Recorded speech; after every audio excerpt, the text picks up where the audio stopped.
revista que usted tiene que leer se llama Civilized.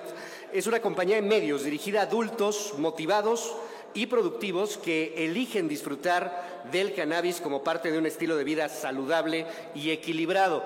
Abre el debate con los medios de comunicación. Derek, por favor, un fuerte aplauso.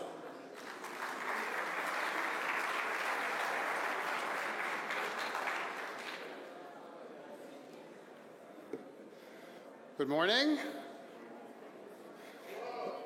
Bonjour. Buenos días. My name is Derek Ridley. Yo soy Derek Ridley, soy el fundador y editor de una revista que se llama Civilized en Canadá. Estoy bastante sorprendido de estar aquí. Cannabis sí, México sí, pero estando aquí en la residencia del presidente Fox, pues es algo que no me esperaba. Muchas gracias por la invitación, señor presidente, y quiero agradecerle y reconocerlo por su visión y tenacidad en cuanto al tema del cannabis, su liderazgo en este tema, su intelecto. Realmente lo aprecio mucho. También quisiera saludar a todos los aquí presentes. Todos están marcando una diferencia y todos son líderes en esta industria. Su trabajo continuo es esencial para mantener el impulso global que vemos en la industria del cannabis a nivel global y está rápidamente cambiando la percepción de la cultura del cannabis. Y eso es de lo que quiero hablar el día de hoy. El estado de la cultura del cannabis en Estados Unidos y Canadá, porque es realmente esta cultura que es la que impulsa la industria. Quisiera empezar diciendo que yo soy canadiense. Me disculpo, casi no sé nada de español, me gustaría saber un poco más. Hablo un poco de más bien hablo francés e inglés y tal vez aprendo un tercer idioma en los próximos 10 años, pero aunque yo soy canadiense, yo vivo en Los Ángeles. Soy de un pequeño pueblo de la costa este de Canadá. Soy un empresario, estoy casado, tengo hijos y me gusta el cannabis. De hecho, lo disfruto bastante. Y mi historia del cannabis es esta. Yo empecé en la universidad. Después, cuando empecé a trabajar, dejé de consumirla porque esta realmente era una cultura más de tomar, de ir a tomar una cerveza después de trabajar y de repente me la encontraba otra vez en las fiestas. Y después, cuando tenía más o menos 35, tenía 2 niños pequeños. Y pues yo soy casi canadiense, a nosotros nos gusta trabajar en la semana, pero después del fin de semana nos gusta tomar cerveza, pero después se volvía más y más difícil levantarme al día siguiente y por supuesto tenemos las calorías que ingerimos con la cerveza, el vino y los destilados. Entonces un amigo me dijo, ¿por qué no pruebas otra vez el cannabis? Y lo hice y gradualmente se volvió en lo mío. Soy un guerrero del cannabis en los fines de semana y rara vez tomo alcohol. Y yo sé que no soy el único. Tengo muchos amigos, muchos de los cuales lo consumen seguido, otros de vez en cuando, y son personas normales, profesores, abogados, maestros, incluso uno que otro político, pero todos estaban no querían salir del closet del cannabis por varias razones. Lo ocultamos de nuestros amigos, de nuestros familiares, de nuestros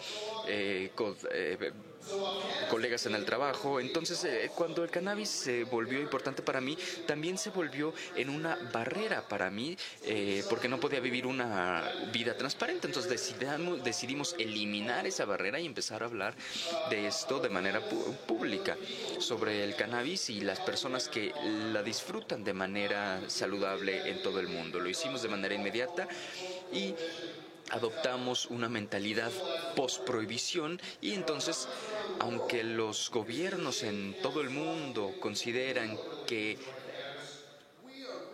hay que darles a las personas la capacidad legal de decidir sobre el cannabis, nosotros realmente vemos a millones y millones de personas en el mundo que disfrutan al cannabis de manera callada, en silencio, pero no lo manifiestan. Entonces empezamos a estudiar quiénes son estas personas y dónde están. Y nuestro timing fue bastante bueno. Lanzamos en 2015, antes de que el primer ministro Justin Trudeau fuera elegido en Canadá y mucho antes de la elección del presidente Trump en Estados Unidos. Pues era una etapa muy emocionante y había muchísimas actividades en la industria y de repente parece que hay más conversaciones al respecto, oportunidades económicas muy reales alrededor de cannabis, y cada vez las personas están hablando más de su consumo, quieren vivir vidas más auténticas para salir del closet del cannabis que realmente construyó la prohibición. Y Civilized estuvo ahí. En 3 años atrajimos una audiencia de más de 2.5 millones de personas en Canadá, y esto ha facilitado la llegada de esta cultura moderna del cannabis, y esta cultura puede aumentar la posibilidad de ver un enfoque más progresivo para ver una adopción y una inclusión del cannabis para crear oportunidades económicas. No sé si alguien me pueda dar un poco de agua, por favor, porque hace mucho calor aquí.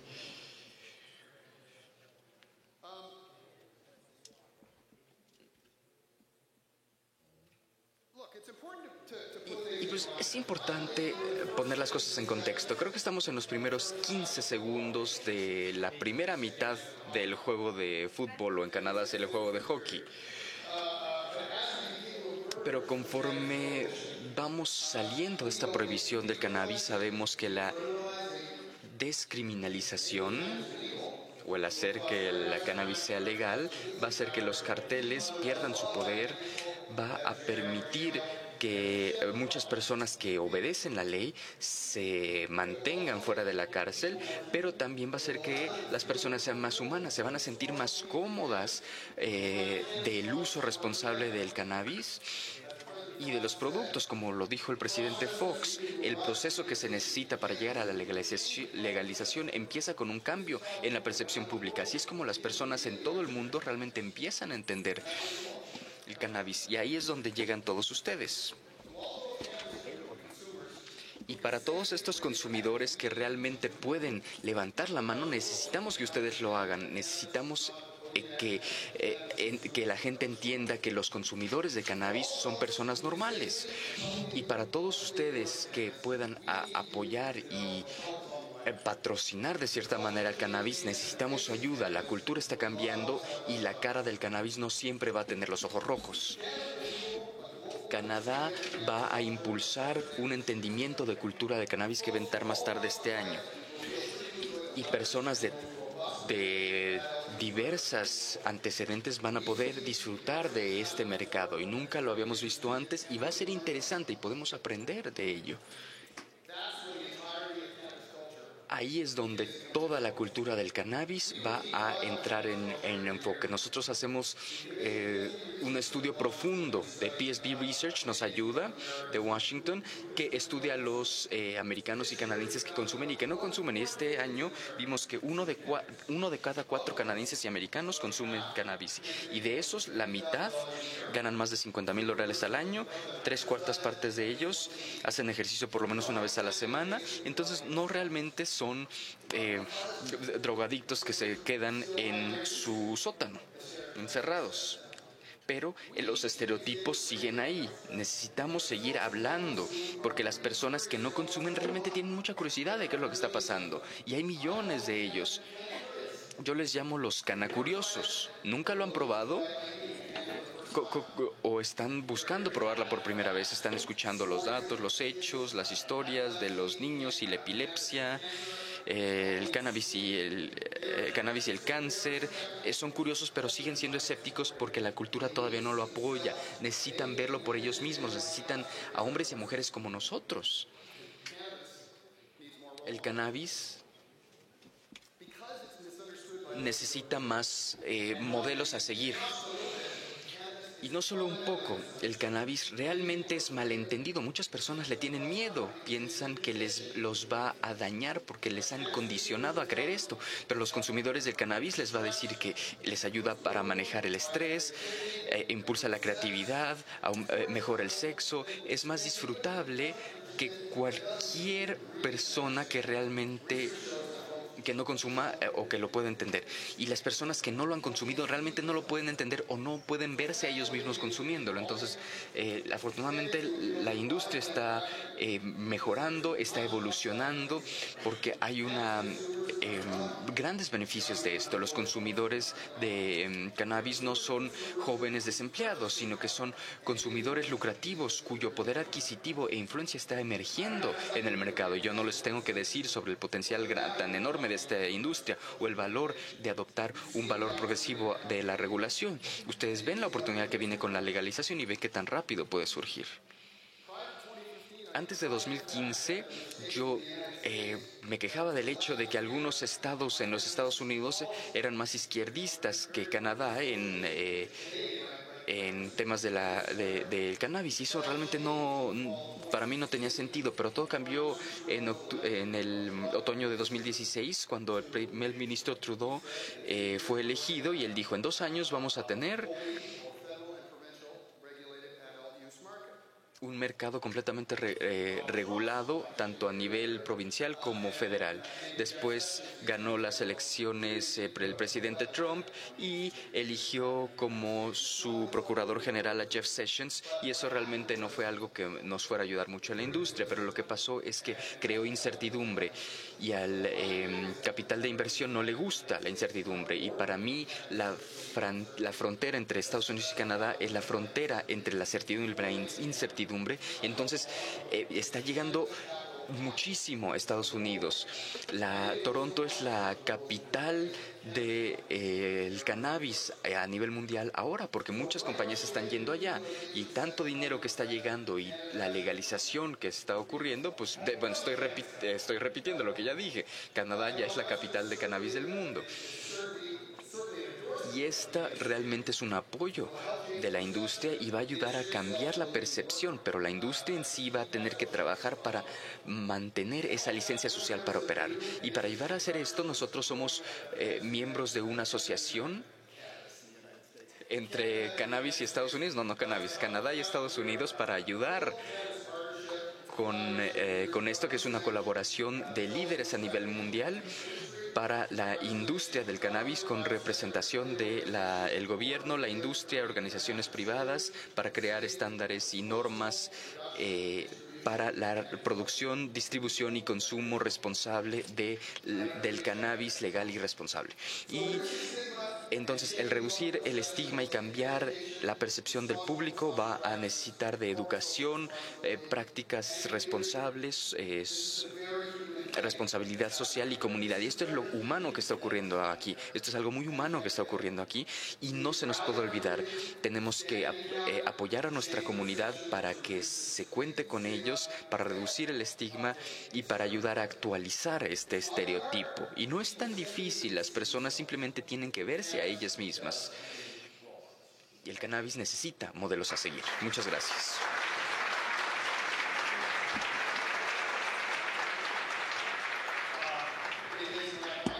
Y es mi honor ahora presentar al siguiente ponente. Y hablando de modelos a seguir, pues pocos mejores que Ethel Nadelman. Él ha estado apoyando el cannabis por muchos años. Él se ha reconocido como el promotor de esta industria en Estados Unidos, y él apoya las visiones, las diferentes visiones de diferentes personas exitosas, y él es realmente el zar del cannabis, y a él se le considera el proponente de la reforma regulatoria del cannabis. Él es el fundador de una ONG trabajando en Nueva York, y actualmente es miembro del Consejo Nacional de el Proyecto Nacional para Drogas en Estados Unidos. Y él va a hablar de las políticas de drogas y mercados regulados. Por favor, den la bienvenida al señor Ethan Nadelman. Buenos días, muchas gracias a todos. Primero que nada, quisiera empezar tratando de entender quiénes son ustedes. Primero que nada, ¿cuántos de ustedes son de México? Levanten la mano los mexicanos. Ok. ¿Cuántos de ustedes son de Estados Unidos? Ok, ¿y de otras partes del mundo? Ok, muchas gracias. Y díganme, tengo otra pregunta para ustedes. ¿Cuántos de ustedes apoyan la legalización de la marihuana solamente para propósitos médicos? Y nada más para propósitos médicos. Levanten la mano. Ok, hay algunas que no sabían para qué levantar. A ver, voy a hacer otra pregunta y sean honestos, por favor. Todo lo que han escuchado esta mañana del presidente Fox, etcétera, etcétera, ¿cuántos de ustedes básicamente están aquí para ganar dinero y no les importa la política? Levanten la mano, con honestidad. Ok, y mi última pregunta. ¿Cuántos de ustedes han consumido marihuana? Levanten la mano. ¿Cuántos de ustedes nunca han consumido marihuana? Levanten la mano. ¿Y cuántos de ustedes les gustaría mejor no decir si consumieron o no? Levanten la mano. Ok, entonces ya entendí más o menos a la audiencia. Yo he estado involucrado en esta causa por mucho tiempo. En mi propio país, en los Estados Unidos y en otras partes del mundo. Yo he visitado a México para hablar y para aprender sobre este tema durante más de 30 años.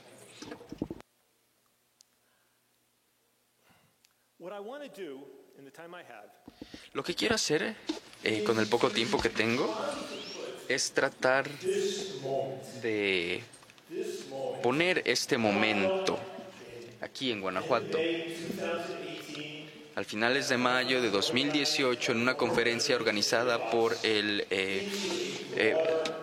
expresidente Fox, en un contexto más grande, la historia de dónde estaba este tema antes en Estados Unidos y en el mundo, dónde estamos ahora y a dónde podríamos ir o a dónde deberíamos estar yendo. Y hablando con muchos de ustedes que vienen aquí porque ahora hay una oportunidad de ganar dinero de manera legal en esta industria emergente, yo quiero ser muy claro. Estoy hablando con ustedes no solamente como personas que están buscando ganar dinero en esta industria, que eso es un objetivo que vale la pena, pero también estoy hablándoles como ciudadanos de su país, de mi país, del país que sea, también como padres, como seres humanos, que a cierto nivel deberían y espero que les importe qué más está ocurriendo en el mundo y la manera en la que van a estar pasando o ya están pasando muchas horas en esta industria. ¿Esta industria está completamente separada del resto de sus vidas o tiene alguna conexión con la manera en la que ustedes piensan de los problemas más allá de este tema? Y quisiera empezar diciendo, porque en este punto si me refiero a mi organización o hablo de mi organización, pues estoy hablando de la Drug Policy Alliance, la Alianza para la Política de las Drogas, que creé en los Estados Unidos hace 24 años y se convirtió en la organización líder trabajando para darle fin a esta guerra contra las drogas y terminar con la prohibición. Pero dejé de trabajar ahí el año pasado. Yo no represento a nadie más que a mí mismo, lo cual es muy gratificante y muy liberador. Y también quisiera empezar diciendo, yo soy un ciudadano de los Estados Unidos. Yo nací en los Estados Unidos, estoy muy orgulloso, yo amo mi país. Y viniendo de ese país, de ese lugar, quisiera decirles 3 cosas a ustedes aquí. La primera es, como estadounidense, quiero pedirles una disculpa por las consecuencias horrendas de la guerra contra las drogas en México y en esta región perpetradas por mi gobierno durante los últimos 100 años.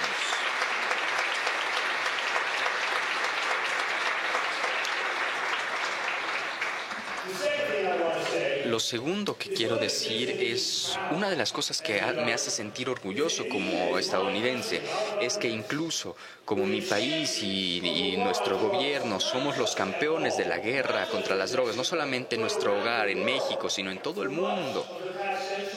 Por gran parte del último siglo me hace sentir muy orgulloso que de manera paradójica Estados Unidos es el principal combatiente de en la guerra contra las drogas, pero también está haciendo las cosas bien en cuanto a la regulación del cannabis. Entonces, hay algo que tiene mi país y su dinamismo que nos ha permitido hacer lo correcto, incluso a la mitad de una mentalidad que tienen todos de la guerra contra las drogas. Y lo tercero que les quiero decir, y este es un evento de negocios hasta cierto punto, pero también es un evento político.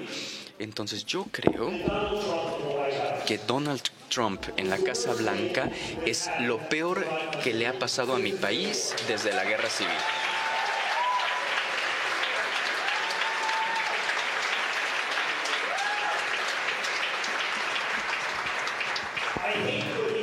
Yo odio lo que él está haciendo a México, cómo ha humillado a México, pero lo que está haciendo en mi país, yo realmente solo espero que podamos sobrevivir su gobierno en la Casa Blanca. Espero que lo podamos hacer. Sus políticas en marihuana y en las drogas en general son malas. Al nombrar a Jeff Sessions como procurador general, todas las otras cosas. Pero bueno, también quería decir esto, como estadounidense, que normalmente es el caso cuando hablo con mis amigos en México, que ellos suponen que la guerra contra las drogas, que cuando cerraron la frontera, Nixon cerró la frontera en los 70s y Ronald Reagan y el primer George Bush que hicieron cosas similares a principios de los 90, todas estas cosas.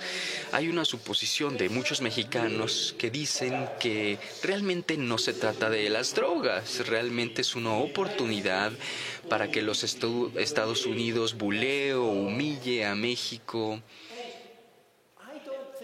Y realmente yo no creo que eso sea cierto. Tal vez ahora con Trump sí, pero hasta ahora no, yo no creo que haya sido cierto en el pasado. Y lo principal que tienen que saber sobre los Estados Unidos aquí es que en muchos aspectos nosotros no queríamos crear estas guerras en México, no queríamos que 150,000 personas asesinadas con la prohibición de marihuana y otras drogas. Nosotros no queríamos esto. Esencialmente la mayoría de los estadounidenses queremos que México sea como Canadá, que seamos buenos amigos, con comercio, transporte, paz.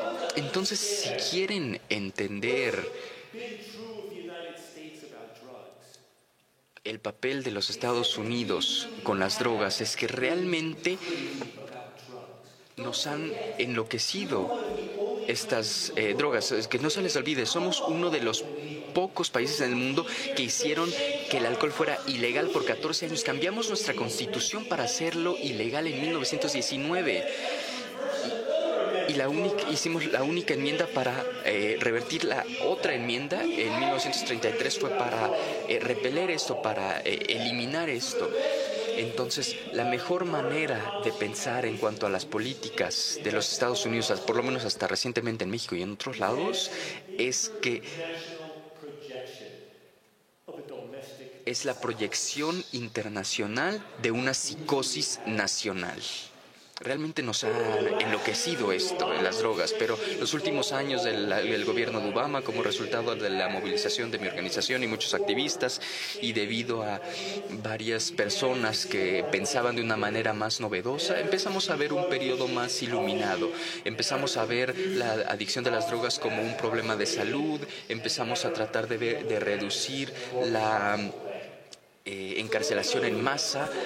Y quisiera decirles, primero que nada, en Estados Unidos hemos tenido dos organizaciones principales en los últimos 15, 20 años que han trabajado en este tema de la reforma de cannabis. La mía, Drug Policy Alliance, y la otra, Marijuana Policy Project, el proyecto de las políticas de marihuana. Hay otras organizaciones que se involucran más con el tema de los cuidados de la salud, pero para el proyecto de políticas de marihuana solamente se enfocó en la reforma de la marihuana, y para mí y mis colegas en la alianza de la política de la marihuana, nosotros nos concentramos en terminar con la guerra contra las drogas en general. Una tercera parte de nuestros esfuerzos se enfocó en la marihuana, pero otra tercera parte se enfocó en reducir el porcentaje de personas en la cárcel en Estados Unidos, que como ya se mencionó, es la población de manera proporcional, el país que tiene más población en la cárcel de manera proporcional. Y el tercer tema en el que nos enfocamos fue en realmente tratar la adicción y el uso de las drogas como un problema de salud, no como un problema criminal. Entonces, el VIH y el SIDA y hepatitis estaban esparciendo porque los drogadictos estaban compartiendo jeringas. Entonces, creamos un programa para proporcionarles con jeringas nuevas. Ahora, en cuanto a sobredosis de heroína, opioides, farmacéuticos, fentanil sintético, nosotros hemos sido líderes para tratar de reducir estas muertes por sobredosis. Hemos tratado de crear más educación honesta en las escuelas. Hay un libro que se llama Safety First, Seguridad Primero, que también está disponible en español. Nosotros lo creamos. Peleamos para introducir las ideas de Europa, de Portugal, de Holanda, de Suiza, que son más modernistas en ese aspecto, para introducirlas a Estados Unidos y después en Latinoamérica y ahora en Asia y también África. Ahora, a mí me interesó este tema a principios de los 80, cuando la guerra contra las drogas pues realmente era no era muy grande. Entre el presidente Ford y Jimmy Carter y Reagan, realmente no era nada tan importante como lo es ahora, pero yo lo estudié. Me dieron una autorización de seguridad, trabajé en la oficina de narcóticos, trabajé también en la DEA, viajé por 19 países en Latinoamérica, Europa, entrevistando a agentes que hacían cumplir la ley antidrogas. Y escribí el libro que para mí sigue siendo el líder en cuanto a la nacionalización de este tipo de cosas, pero después traté de ser respetuoso con la policía y todas las personas que estaban peleando en esta guerra, que estaban enfrentándose a los peligros del narcotráfico. Y aunque yo siempre creí en la reforma, vi que mis oponentes, los policías, etcétera, eran personas muy decentes. Muchos de ellos eran ideólogos, muchos de ellos eran realmente cínicos, pero todo el espectro, como lo vemos en cualquier otra industria, había de todo.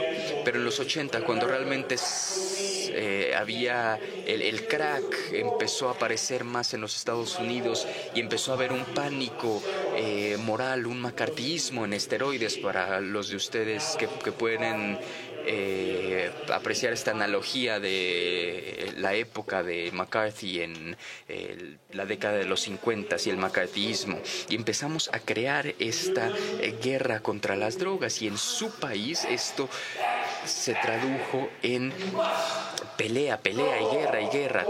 Tú tienes que cooperar con nuestra guerra, no solo en México, en Colombia, Bolivia, en Perú, en gran parte de Latinoamérica, en el Caribe y en otros países. Y lo que yo vi es que muchos países y líderes en Latinoamérica estaban atrapados entre la espada y la pared, porque el gobierno de Estados Unidos les decía: lo tienes que hacer de nuestra manera, ser nuestro socio para crear un mundo libre de drogas, o te vamos a lastimar. Y del otro lado tenían las realidades fundamentales de estos mercados, porque ¿qué es el mercado de la marihuana o de la cocaína o del opio y la heroína o las metanfetaminas u otras drogas sintéticas? ¿Qué es ese mercado? Pues es un mercado de productos globales, es un mercado que es fundamentalmente igual a los mercados de alcohol y tabaco y azúcar y té y productos agrícolas, etc. El hecho aquí es que siempre que haya demanda va a haber oferta.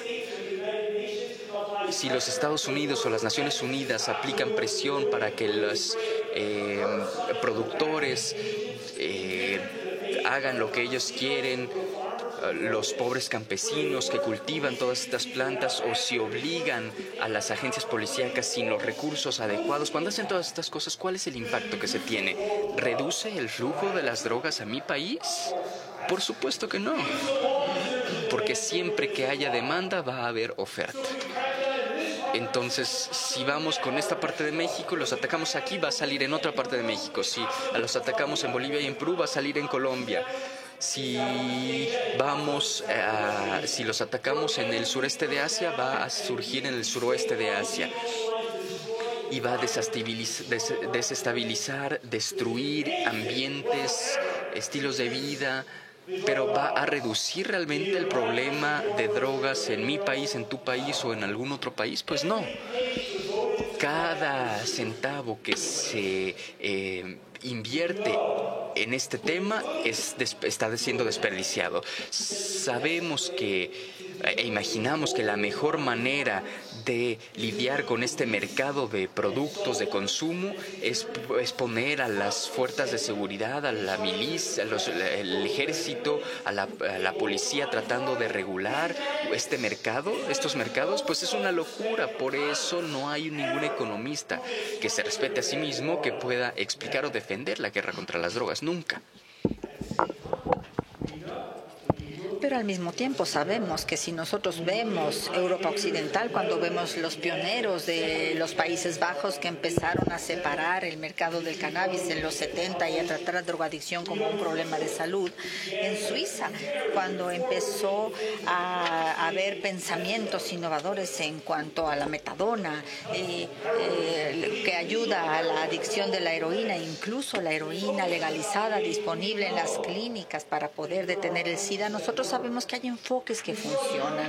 Vimos que los países europeos tenían problemas terribles con los crímenes urbanos en relación a los mercados de las drogas, que respondieron inicialmente como lo hicimos en Estados Unidos, como enciérrenlos, arréstenlos. Y de repente levantaron las manos y dijeron, ¿qué estamos haciendo? Vamos a enfocarnos en lidiar con un grupo de carteles o de traficantes de drogas, que son los violentos. Vamos a evitar que todos los traficantes de drogas se hagan demasiado poderosos. Vamos a enfocarnos en los que están vendiéndoles a los niños en las calles o que están creando un desastre social o mataderas sociales, etcétera. Pero a toda la gente que vende drogas, si están vendiendo drogas de una manera que no está creando un problema social generalizado, si son responsables por el producto que están vendiendo, si no les venden a los niños y a los menores, si mantienen sus operaciones pequeñas y no se hacen demasiado ambiciosos, bueno, pues alguien tiene que abastecer este mercado, ¿no? Y es mejor, si se va a quedar de manera ilegal, que sea abastecido, que en lugar de que sea abastecido por los criminales, que cuando menos la gente tenga respeto por sus comunidades, por la sociedad. Y mientras tanto los europeos dijeron más y más con respecto a los consumidores. ¿Por qué tenemos que encarcelarlos? ¿Por qué tenemos que encerrarlos? ¿Por qué? ¿Tiene sentido encarcelar a la gente porque toman alcohol o meterlos a la cárcel porque, podemos hacer que el tabaco sea ilegal, ¿no? Los cigarros. ¿Y qué sucedería si hiciéramos que el tabaco fuera ilegal? Imagínense, pues el número de gente que fumaría cigarros probablemente sí bajaría, porque el tabaco sería más caro y menos disponible. ¿Pero qué más sucedería? Un mercado negro gigantesco que va a surgir, la creación de traficantes de tabaco, una nueva agencia de policía que se llamara la TEA, que promoviera sus agentes encubiertos en todo el mundo para ver los productos adulterados, la gente joven que se ve tentado por este fruto prohibido, esta droga prohibida, la gente consumiendo tabaco no solamente en forma de cigarro, sino en una forma más como una pasta básica como crack, cocaína, etcétera. Podemos dar un paso adelante con la salud pública y dar un paso atrás en otros aspectos. Entonces entiendan que una de las maneras de avanzar, no solamente con la marihuana, sino con todas las drogas, es reconocer que nadie, pero nadie, se merece perder la libertad o incluso su trabajo, y mucho menos su familia y su respeto por ellos mismos debido a las sustancias que se ponen o que se meten en su cuerpo. Yo creo que no hay ninguna base legítima para distinguir a una mamá o discriminarla en contra de la gente solamente, sencillamente porque se meten algo en el cuerpo.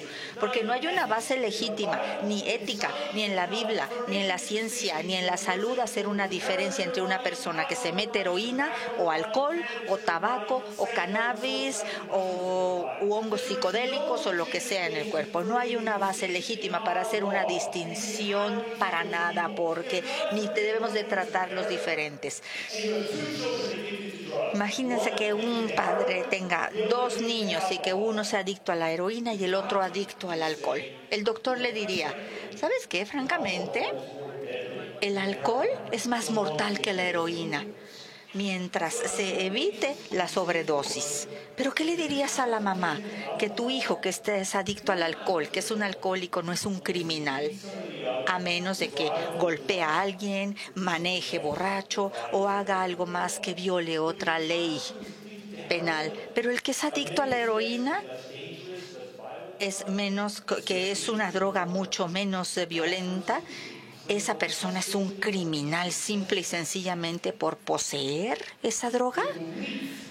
La creencia de que está bien hacer una distinción entre los seres humanos en base a lo que nos metemos a nuestro cuerpo, esa es la violación más podrida de las éticas fundamentales que se encuentra en el corazón del mundo. Y aun cuando avancemos y que quitemos la marihuana o el cannabis del sistema prohibitivo mundial, necesitamos ser innovadores y pensar en las maneras en las que hacemos eso también con las otras drogas. No estoy diciendo aquí que debemos vender heroína y cocaína y metanfetaminas. No estoy diciendo que debemos vender esas drogas en la forma en la que vendemos ahorita el alcohol o los cigarros o el tabaco o como lo empezamos a hacer con el cannabis. Lo que estoy diciendo es que ningún ser humano nunca debe perder su libertad ni ninguna otra cosa, simple y sencillamente porque se meten esas drogas a su cuerpo, y que tenemos una obligación tanto moral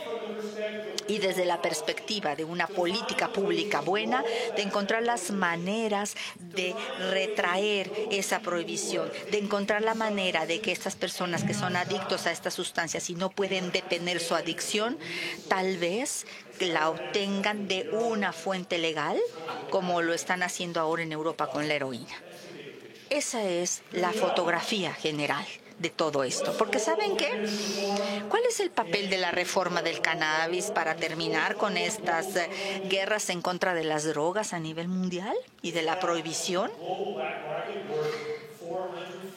Es en este momento un mercado negro con 400, 500 mil millones de dólares al año, y no solamente en la frontera del norte, sino en la del sur y en todos lados, y que ha resultado en muertes, homicidios y arruinar a miles de personas, abusos de derechos humanos, como vemos en las Filipinas con el presidente, con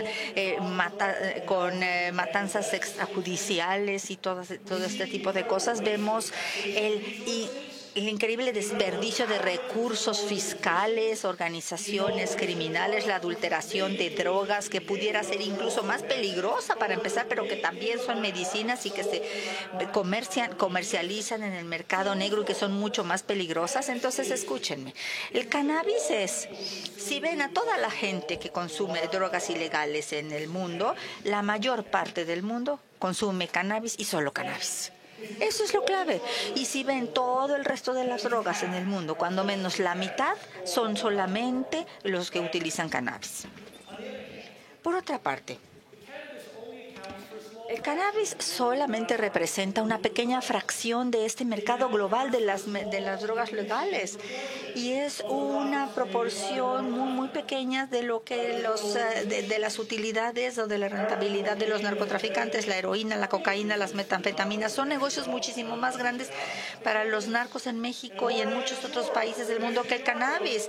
Y estoy seguro que los narcos mexicanos están mandando a sus abogados a California para empezar a ver cómo invierten en el negocio legal, porque es una oportunidad para ganar más dinero. Legalizar la marihuana no va a eliminar el problema de la prohibición de las drogas legales a nivel mundial. Pero esta es la cuestión. Nos puede proporcionar inspiración, nos puede dar un modelo a seguir. Cuando nosotros les mostramos a los Estados Unidos y a los candidatos, y como lo ha mostrado Uruguay también de manera muy valiente, ustedes pueden tomar o utilizar una droga como el cannabis y la puedes mover del mundo ilegal al mundo legal. Se puede hacer. Cuando ves un lugar, hay una diferencia entre Estados Unidos, México y hasta cierto grado en Colombia y otros países. En los Estados Unidos, para cambiar la opinión pública y la opinión legal del cannabis, eso nosotros lo impulsamos, los activistas lo impulsamos. Parte de mi papel, si ustedes no lo saben, primero fui un profesor, escribí, hablé de estos problemas y después creé una organización. Y me encontré filántropos saludables, a George Soros, etcétera, que creían en terminar en esta guerra contra las drogas. Y empezamos a reunir dinero y a trabajar como activistas locales. Y en 1996, cuando un activista local escribió esto, Estados Unidos apenas tenía, solo la mitad de los 50 estados de los Estados Unidos permitió cambiar la ley, no a través de los legisladores del estado, sino también a través de los votos. Podías escribir una ley nueva para saber cómo votaba la gente de manera diferente para hacerlo. Y yo estaba en una posición de hacer una pequeña iniciativa como un activista local pequeño. Era solamente un deseo de encontrar el dinero y reunir el dinero para poder poner esta iniciativa en los votos, en las votaciones de 1996 y legalizar la marihuana medicinal en 1996 y recibimos más votos que lo hizo de lo que Bill Clinton recibió, lo cual fue sustancial. Y eso lo logramos. Ayudamos a mostrar que este inicio, que este movimiento joven podría jugar en las grandes ligas de América, de Estados Unidos. Y fuimos con todo el país y dijimos, ¿qué otros estados podrían tener una mayoría en la legalización de la marihuana? Y, por supuesto, éramos muy pequeños para lograrlo, pero fuimos a Alaska, Washington, Oregon, Nevada, Colorado y Maine. Y reunimos 10 millones de dólares de filántropos que no tenían ningún interés en crear dinero o ganar dinero de este interés. Y el siguiente año los ganamos todos. Legalizamos la marihuana en los 7 estados. ¿Qué sucedió ahí? Y de ahí seguimos y seguimos y seguimos. Y mi organización, otros empezaron a surgir, empezaron en 2007. Nuevo México fue el primer estado en legalizar la marihuana médica y de enviar un sistema dispensario legal, porque siempre había sido como informal. Y después empezamos a legalizar la marihuana más ampliamente. Hace 10 años era prematuro porque la opinión pública no estaba lista para esto. Ahora, ¿qué fue tan significativo de esto? Y estas son una de las lecciones que posiblemente México debe aprender. Cuando legalizamos la marihuana médica, algunas personas dijeron, solo lo quieren hacer para poder legalizar la marihuana para todos. Y había cierto tinte de verdad en esto, pero había también otra opinión. Esas personas que en realidad necesitaban la marihuana como medicamento y que solo la querían con ese propósito, esas personas decían, tenemos una obligación moral con ellos. Los pacientes médicos que estaban formados en primer lugar de la fila, ellos fueron los que se beneficiaron de esta legalización de la marihuana. Y lo que observamos fue que cuando empezamos a tener mujeres que venían en sillas de ruedas con esclerosis múltiples, gente que tenía espasmos, gente que estaba pasando por quimioterapia y que necesitaba marihuana para quitarse las náuseas. Y esta gente empezó a hablar públicamente y habló en televisión y testificó ante las legislaturas estatales. Ellos eran los guerreros más asiduos que podíamos nosotros tener, y cuando vieron el beneficio de marihuana para los niñitos que tenían el síndrome de epilepsia, el síndrome de Dravet, que muchas veces tienen cientos de espasmos estos niños al día, nadie nadie quería decir que no iban a ayudar a estos niños. Y finalmente en México hubo la historia de Grace, la niñita que finalmente pudo obtener una orden para que le pudieran dar la marihuana. Y ¿se acuerdan que nadie le regresaba la llamada del gobierno y de repente todo el mundo le estaba llamando del departamento de la Secretaría de Salud en México y decíamos que necesitamos saber qué tenemos que hacer para poder darle la marihuana? Entonces, ¿saben qué? Algo más sucedió.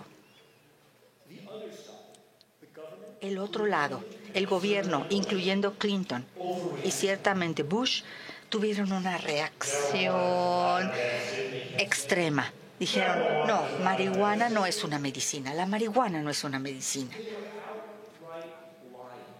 Estaban mintiendo, total y absolutamente mintiendo. Y lo debatían públicamente y ellos sabían que estaban mintiendo. Y entonces el establecimiento de las drogas empezó a deslegitimizarlo, porque la gente que entendió que la marihuana era de un medicamento y iban del 70 al 80 y al 90% y el gobierno seguía mintiendo y mintiendo, entonces perdieron su credibilidad también en otras cuestiones. Y algo más pasó cuando nosotros ganamos la primera iniciativa en California y después en los siguientes 6 estados, a finales de los 90, los medios de comunicación, y muchísimas gracias por estar aquí, a todos los medios de comunicación, pero ¿saben qué creen que creo que hizo la diferencia? Los medios de comunicación para la diversión. Al principios de los 90, todos los programas de entretenimiento, de comedia, de drama, etcétera, empezaron a incluir historias de la marihuana para uso médico. Y para reír o para llorar, no importa. Y yo creo que México, Colombia o cualquier otro país.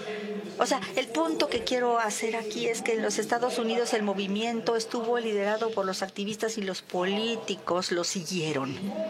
En su país y en todos los otros lugares, en muchas ocasiones, los líderes son los políticos y los expolíticos y los intelectuales que están liderando y el público, las masas que se están quedando rezagadas. Es como el voto angelical en su país, en Brasil, es todo el moralismo, toda la confusión de que las drogas son el mal, son el demonio, todo este tipo de cosas, pero la ignorancia tan profunda de la ideología y del miedo, no al nivel de la élite que va a las fiestas más importantes. ¿Saben cuál creen que es el antídoto? Imagínense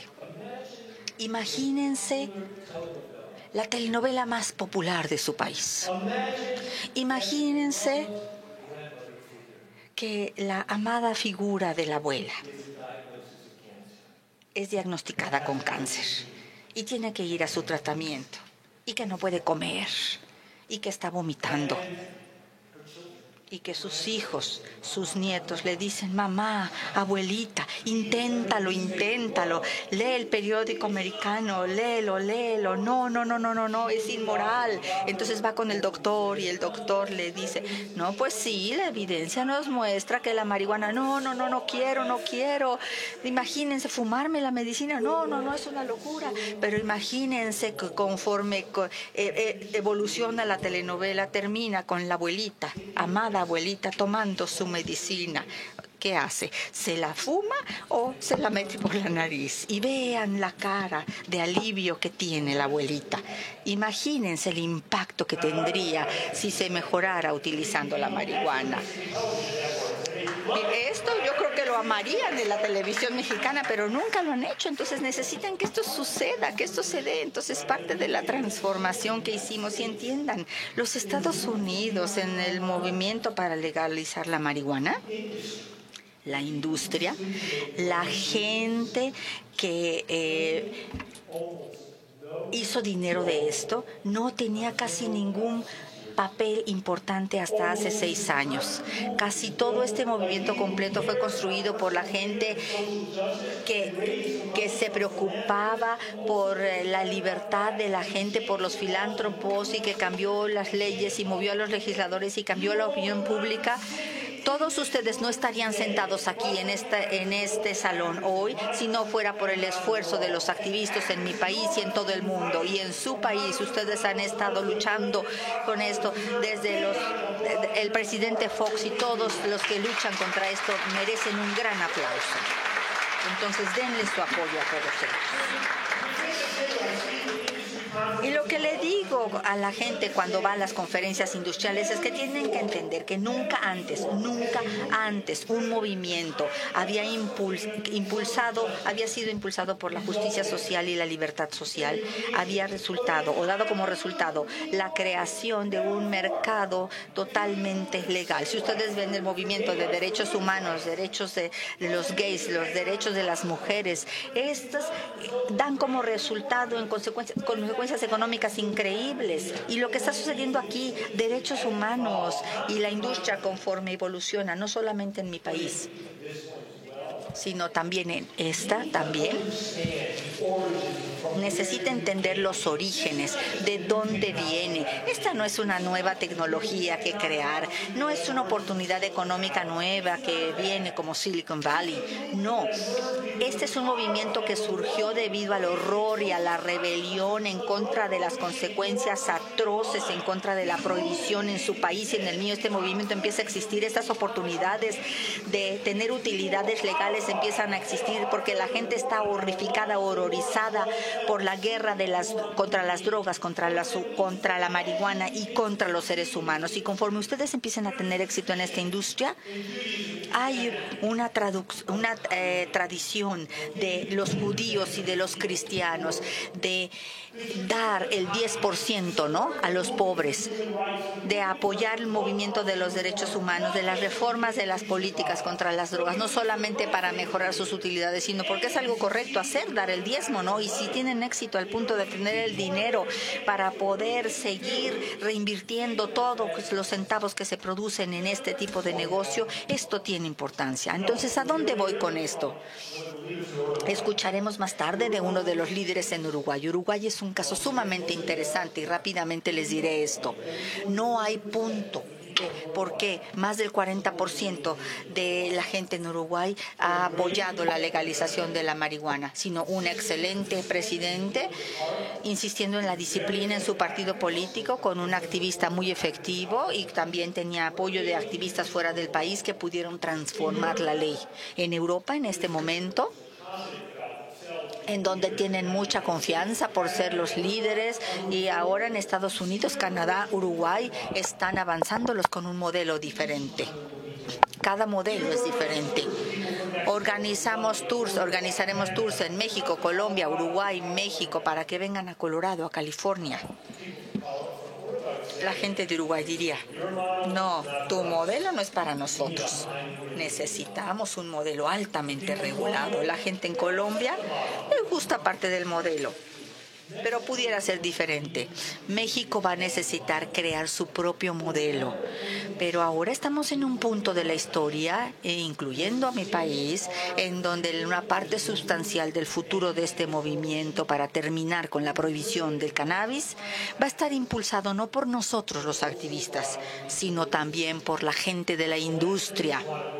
Los filántropos quieren seguir tratando otros problemas y la gente en la industria tienen un interés, y espero que tengan una conexión con esto. Eso implica tener la visión de una industria de la que pueden estar orgullosos. Implica tener la visión de una escuela en donde se haga un caso de estudio del cannabis como un modelo de un crecimiento responsable de la industria. Implica reconocer que los campesinos, algunas de cuyas familias han estado involucradas en cultivar la marihuana por generaciones, no los dejen ahí en el polvo y totalmente empolvados. Y esto está sucediendo en Estados Unidos, en Jamaica, en Colombia, que algunas de las prohibiciones se tienen que realizar para que esa gente que ha estado en esta industria cuando era ilegal, abasteciendo un mercado que ha sido victimizado por mis gobernantes y los suyos, esas personas y sus hijos merecen también una oportunidad. Esto quiere decir que cuando la competencia empiece a ser feroz y México empiece a surgir como productor, y Colombia también, y Estados Unidos y Canadá y los países en África y en todos lados, y todo el mundo se esté peleando porque los precios de la marihuana están bajando, eso quiere decir no reduzcan sus estándares. Miren, todas las drogas pueden ser drogas maravillosas. Todas las drogas pueden ser drogas terribles. La marihuana ha sido muy buena para mí. He amado a la marihuana en los últimos 43 años de mi vida y me ha permitido ser un buen padre, un buen ciudadano, un buen ser humano. Pero yo conozco gente para quienes la marihuana son una droga terrible y no conozco a nadie que quiera que sus hijos fumen marihuana y vayan a la escuela o no vayan a la escuela, o que sus empleados se metan marihuana y vayan todos drogados al trabajo. No, conozco a gente que ha sido adicta a marihuana. La marihuana puede ser muy, muy, muy mala si son susceptibles a tener esquizofrenia, pero tienen que tener en mente no nada más las maravillas de la marihuana y su extraordinario valor médico, sino que también tienen que tener en mente lo dañino de la marihuana. Pero lo mismo con los opiáceos. Por cientos de años antes de que existiera una aspirina o algo así, el opio incluso hoy es la forma número 1 de lidiar con el dolor agudo de las enfermedades terribles. Pero vean lo que sucedió en mi país en los últimos 15 años, cuando las compañías farmacéuticas sacaron nuevas formas de opiáceos que significaron un milagro para la gente que sufría de dolor agudo, pero terminó siendo una pesadilla para la gente que se hizo adicta. Vean la nicotina, el tabaco. Es la causa número 1 de muerte prematura en los Estados Unidos. Pero en sí, la nicotina no mata, sino la adicción es la que mata. La cocaína. La coca se ha utilizado durante miles de años por los indios para los beneficios médicos, propiedades médicas benéficas, y se ha criminalizado, y en cada uno de los casos si vemos las criminalizaciones. ¿Por qué? ¿Cómo es que el opio fue prohibido en el primer momento en mi país? Nadie pensaba en tener una prohibición hacia el opio porque nadie quería poner o meter a la cárcel a sus abuelas ni nadie. Pero ahí fue cuando surgió la primera prohibición, las primeras drogas anticocaína en el sur, directamente para los americanos negros, en donde la gente se metía este polvo blanco por la nariz. Entonces, la primera prohibición de marihuana, la primera ley que prohibió la marihuana en el sureste de mi país, dirigido a los migrantes mexicanos y a los mexicanoamericanos, a la gente que tenía la piel más oscura, lo que los migrantes podrían hacerle a nuestras preciosas mujeres e hijos cuando estaban bajo la influencia del cannabis. Entonces, esto ha sido un estigma toda la vida. Quiere decir que es una industria que necesita reevaluarse. Voy a terminar con esto, con toda la locura que estamos viviendo en el mundo hoy en día, con los Donald Trumps en Rusia, China, el autoritarismo en las Filipinas, lo que puede suceder en Italia. Todos estamos volteando la espalda a los valores democráticos. Hay unos cuantos puntos brillantes, y uno de estos puntos brillantes es la emergencia del fin a la prohibición global. Canadá está liderando el camino. Estados Unidos, México lo va a hacer. Espero que otros en Colombia lo hagan también. Nosotros somos un punto brillante. Nosotros somos la fuerza para la libertad y la justicia. Somos la fuerza para la política pública responsable. Podemos ser una fuerza para una política efectiva y el modelo para terminar con los males tan amplios de la prohibición. El liderazgo de expresidentes como Vicente Fox y sus predecesores y otros en otros países también. Los líderes actuales van a tomar el liderazgo de los activistas, no es el liderazgo de los activistas y los políticos, sino de la gente, de los industriales que saben qué es lo que está sucediendo. Que Dios los bendiga, ganen muchísimo dinero, pero acuérdense por qué vinieron aquí y denle esto para poder construir un mucho mejor futuro. Muchas gracias. Muchas gracias a todos. Agradecemos la presencia de Ethan Needleman. Ahora